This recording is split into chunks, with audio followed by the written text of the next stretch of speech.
Image Paodam miyang tabiri basing Surbala na kurumjari ngasigi maroi ba pau pijari.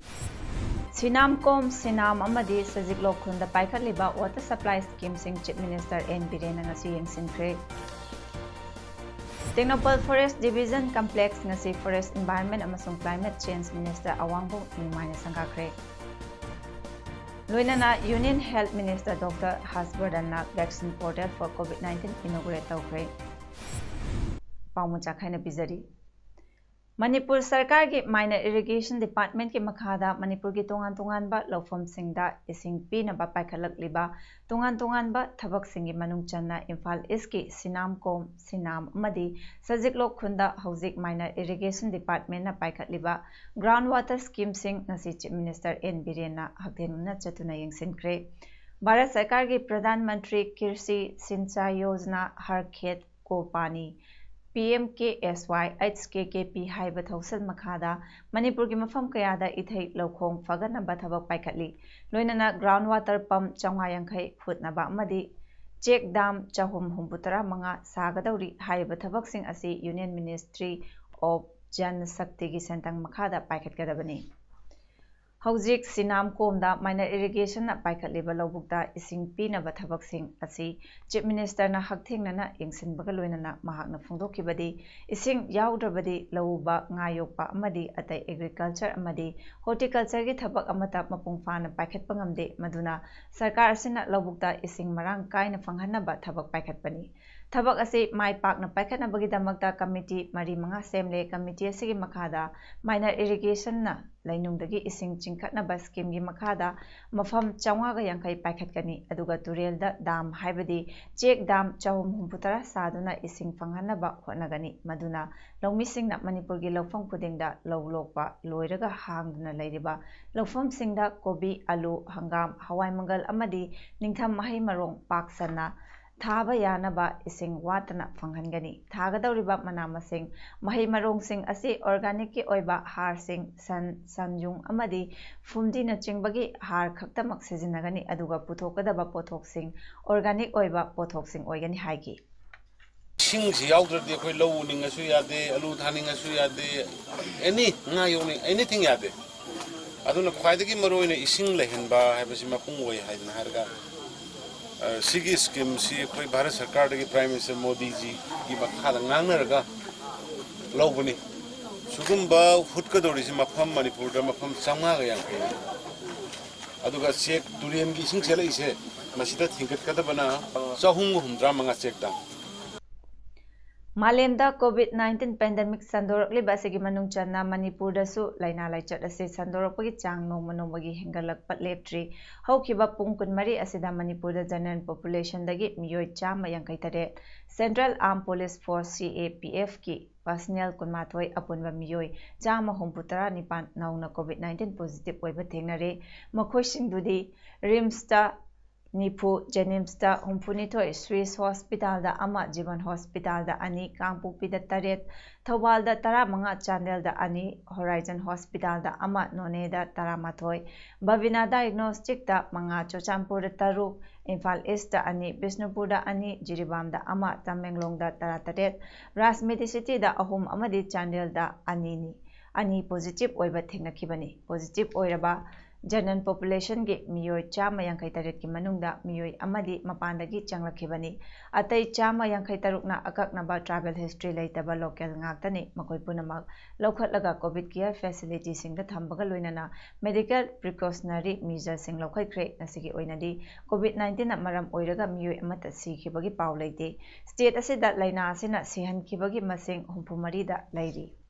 अदुगा हौखिबा पुंग कुनमरी असिदा मियोय चामा सुन तरुक अमुक नहोंगना test तौबदा कोविड-19 free ओइबदगी डिसास तौखि मखोय RIMS दगी मरी यूनाको दगी कुनमापन CCC लंबोय खोंगनांगखोंदगी निफु CCC सेनापति दगी अनि CCC Thoubal दगी कुन CCC Bishnupur दगी मापन अमदी जेएनवी चांदेल दगी अनिनी हौजे स्टेट असिदा कोविड-19 कंफर्म केस मसिंग लिसिंग तरा सुपना चामरेग हुंपु तरा तरे सूरे रिकवर तौखिबगी मसिंगना लिसिंग तरेट चमापन मरीफुनिथोइनी अदुगा एक्टिव केसता मियोय लिसिंग अनिगा चामरी कुंथ्रामाथोइ लेरी स्टेट असिगी ओइना कोविड-19 नारुबदगी फरकपगी चांग चादा 63.9 हाइरी Kakching district ngasi nungdel pung ani fawda laikiba covid-19 update ki report matung ina district asida covid-19 confirm case chahumgatara sukre haukiba pung kunmari asida mapan state chalubagi akaknaba travel history laitaba local ani amadi mapandagi halakiba ama nauna covid-19 positive oiba thengnaki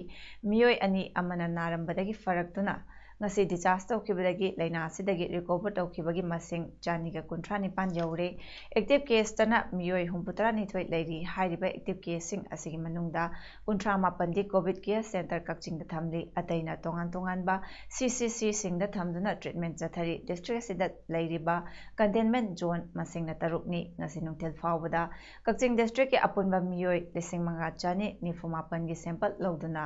rt-pcr test tawnaba thabada miyoi लिसिंग मंगा चानी सुपना तरुक के result लाकले मियोय निफु हुमदोगिना लाकदब वाली हाइरी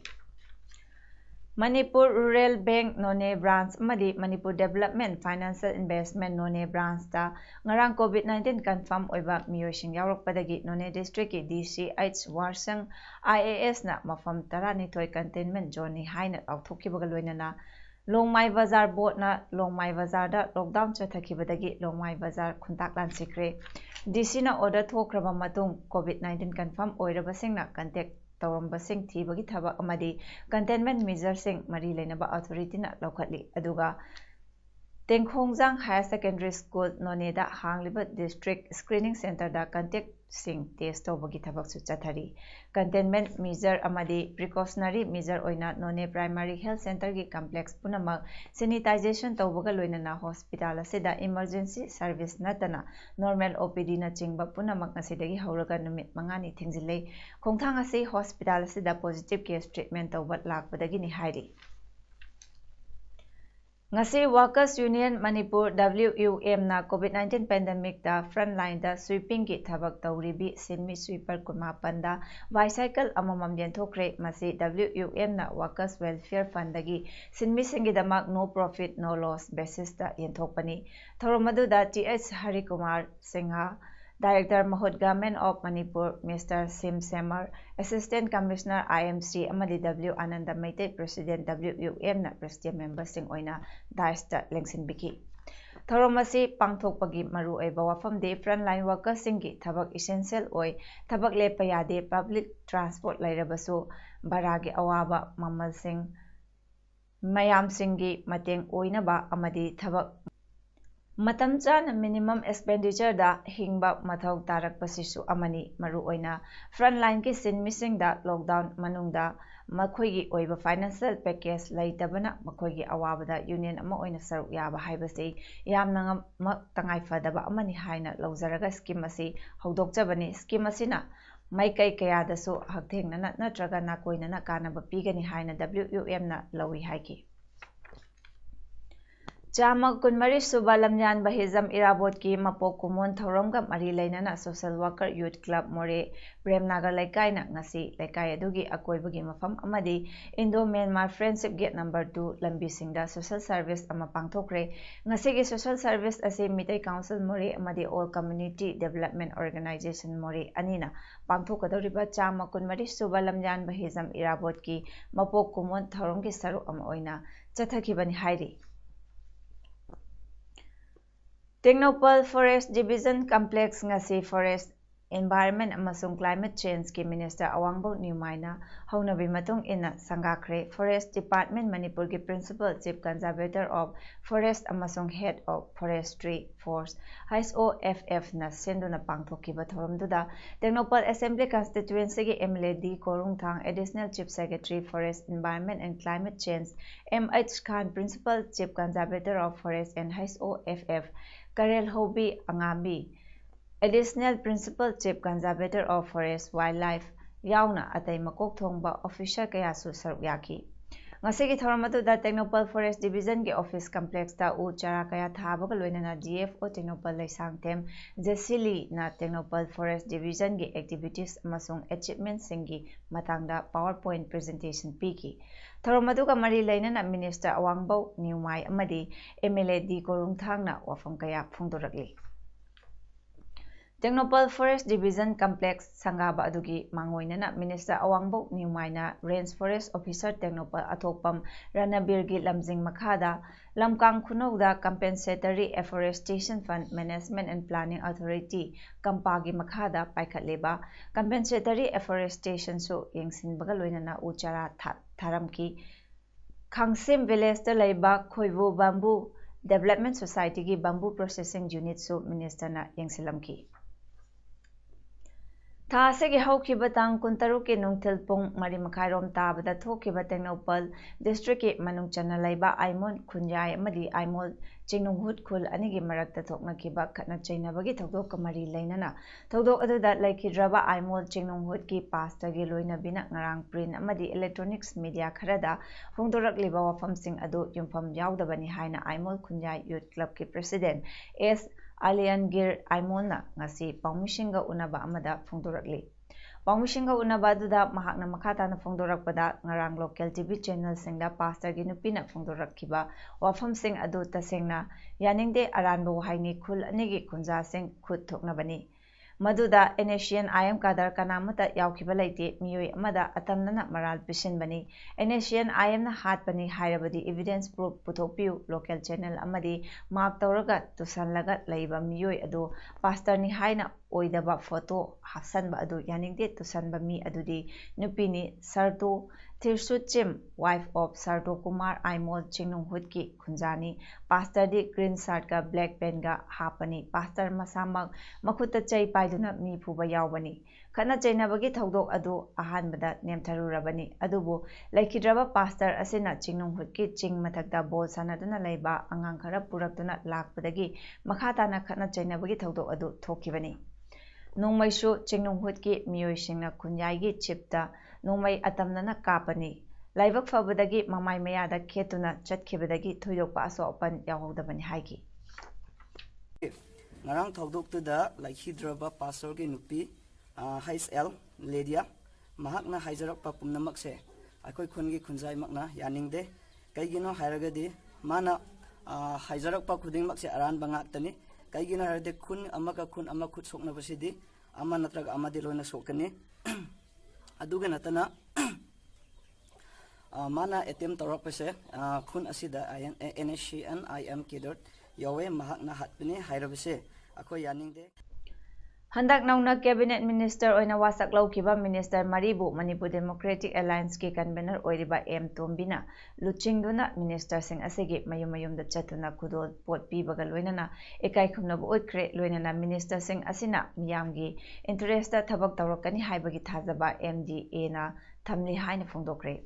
Wafam asi ngasi Impal da laiba MDA gi office ta pangthokiba pawgi mifam amada alliance asigi convener oiriba M Tombina pawmising da phongdokibani mahakna hai ngasi yamna pukning nusiba numitni langgo lairembi imada kumgi anawa faw amadi hairuk hairak katuna thauniraba matungda nauna CAF and PD gi minister oiraba chinjaki pukai pairiba Saitabrata gi yumda chatuna yaifa mangal piki loinana Manipur miyam puna hingminana ba wakhalonda watapadana chinjak piba ngamsanu hainasu ishorgi mafamda thauniki masigi matungda education minister oina thawpuraba S Rajen amadi social welfare minister O Henry gi mayumda chatuna ikai khumnabu utpaga loinana laibaki interesta thabak ningthina pangthokpa oisanu haina pukning thawatki Convener M. Tombina Fungdokibadi, BJP na Luchingba, Chungsinaba Lengak Asina, Chahi Ahum Makai Fana Lengakpa Asida Handak Reshuffle Tawrokibasi, CM Birena Maning Makatauna Reshuffle Tawanate,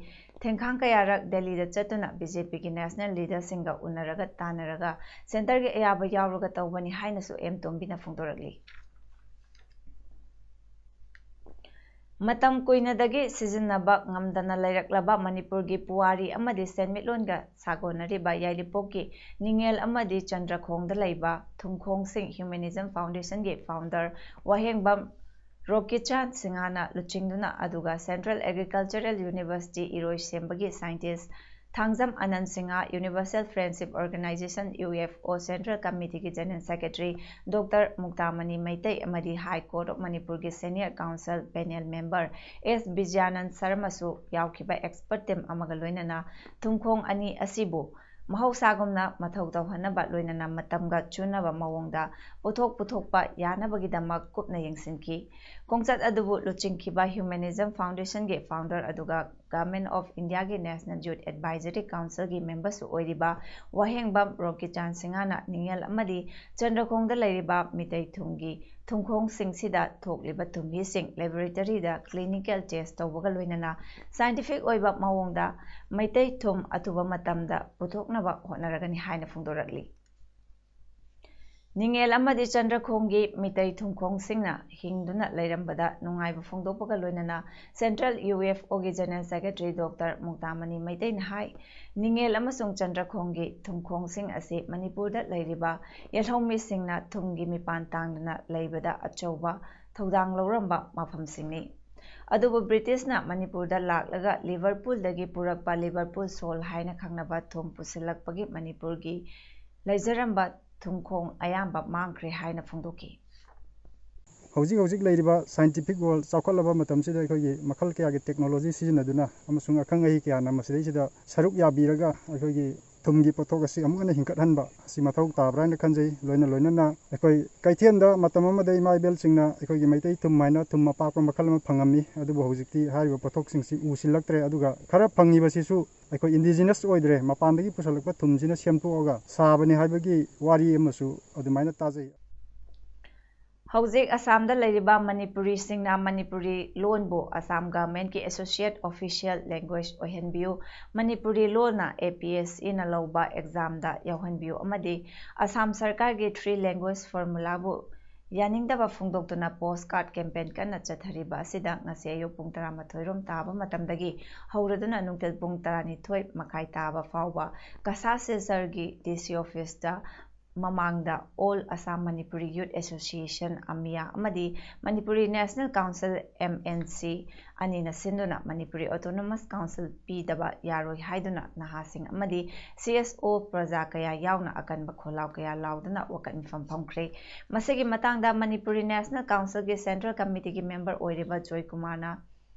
Phungdokibada ngasi changsilliba khongjang ase miyam punna changsinminaduna achoba mass movement ohensi amadi Manipuri Autonomous Council ase fanglabadi Assamda mitaygi awatpa kaya lairibasi mensinba ngamgani loinana praja singgi wakhalda Autonomous Council ase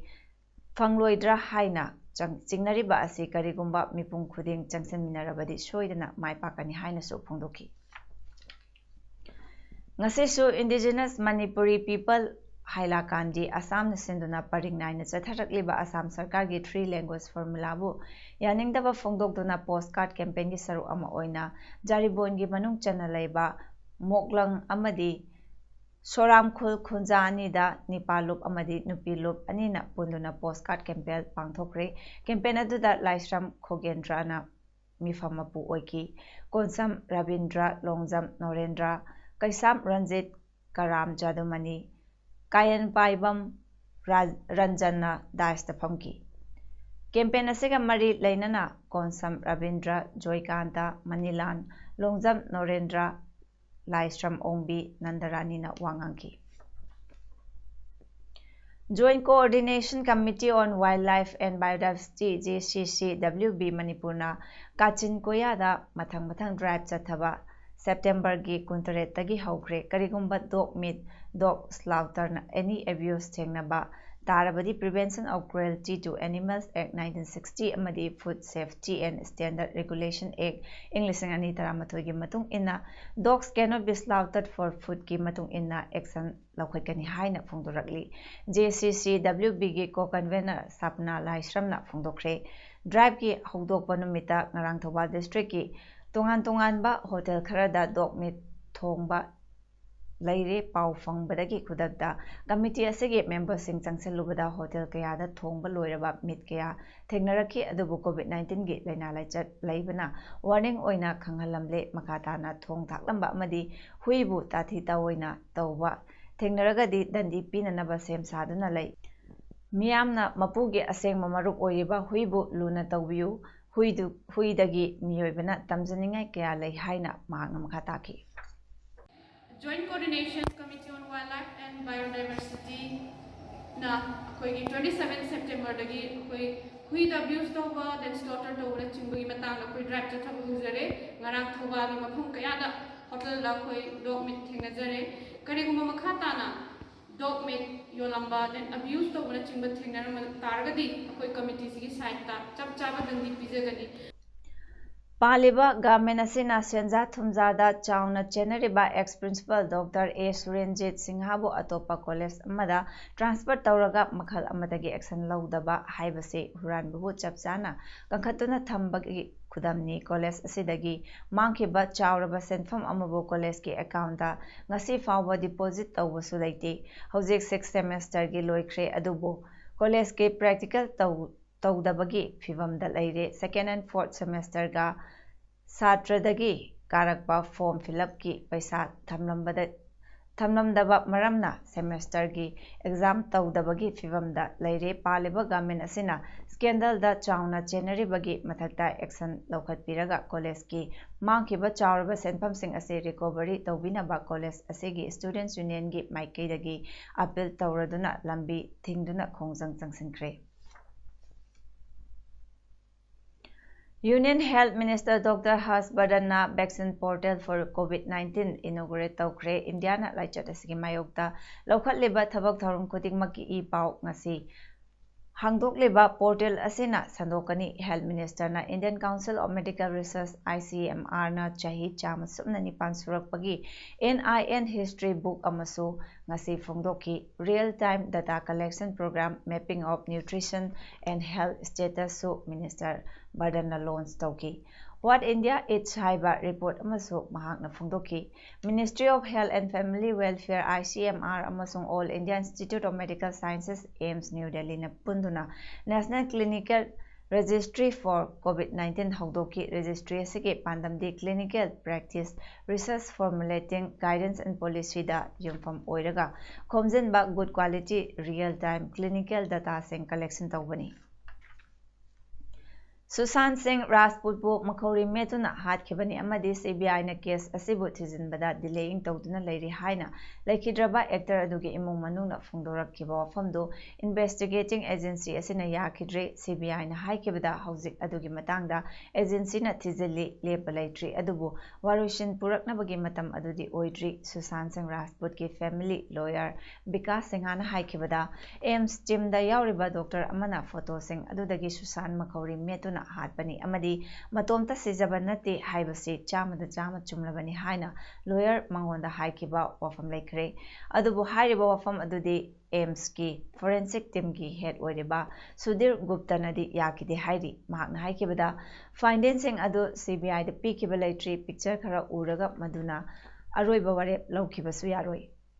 Aikhoigi opinion the evidence ta pura yumfam oigadabani haiki laikhidraba Sushant ki girlfriend Riya Chakraborty ki ukil Satish Manesh Sinde na CBI da anoba medical team ama semna batakna ki hairi Riya hausi September 8 dagi jail da thamlakibani Sushant gi sel lokthoi amadi mahakna sikiba aduda Riya gi su khutjawi haina Sushant gi imung manungna Riya bu maral sidibani CBI Enforcement Directorate amasung Narcotic Control Bureau na case asida yaksalakpadadi tigatpagi thabakta marakta apanba oibani hairi aroibada maroiba paw amuhana bizari Sinamkom Sinam amadi Sajiklo Khunda paikhatliba water supply scheme sing Chief Minister N Biren ngasi yengsinkhre Technopole Forest Division Complex ngasi Forest Environment amasung Climate Change Minister Awangbo Nimaina sangakre. Loinana Union Health Minister Dr. Hasbardana Vaccine Portal for COVID-19 inaugurate tawkre. Ngasigidamak tadi paudam matang sida loijare miyeng tabiribasingbo amuka na kurumjare.